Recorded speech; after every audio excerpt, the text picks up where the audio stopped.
રાજુલામાં એક નામાંકિત ખાનગી હોસ્પિટલ દ્વારા ખુલ્લેઆમ કરાયું વૃક્ષનું કટિંગ।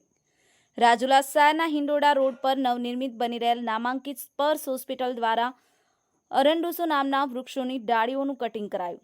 જીસીબી મારફતે વૃક્ષની ડાળીઓનું કટિંગ કરાતા અનેક સવાલ ઉઠ્યા। નગરપાલિકા કે વન વિભાગની મંજૂરી લેવામાં નથી આવી। પોતાની મનમાનીથી અરડુસાના વૃક્ષની ડાળીઓનું કટિંગ કરવામાં આવ્યું। અગાઉ પણ આ સ્પર્શ હોસ્પિટલ દ્વારા વૃક્ષોનું કટિંગ કરવામાં આવ્યું હતું। શું આ બાબતે જવાબદાર તંત્ર હોસ્પિટલ સામે કાર્યવાહી કરશે ખરા તેવા સવાલો ઉઠ્યા છે। એક તરફ સરકાર વૃક્ષો વાવો, પર્યાવરણ બચાવો અને ઠેર ઠેર વન મહોત્સવની ઉજવણી કરવામાં આવી રહી છે, પરંતુ રાજુલામાં હોસ્પિટલ દ્વારા વૃક્ષની ડાળીઓનું કટિંગ કરવું કેટલું યોગ્ય ગણાય? આ બાબતે જવાબદાર હોસ્પિટલ સામે કાયદેસરની કાર્યવાહી કરવા માંગ ઉઠી। Virji Siyal, Mahadev Times News, Rajula.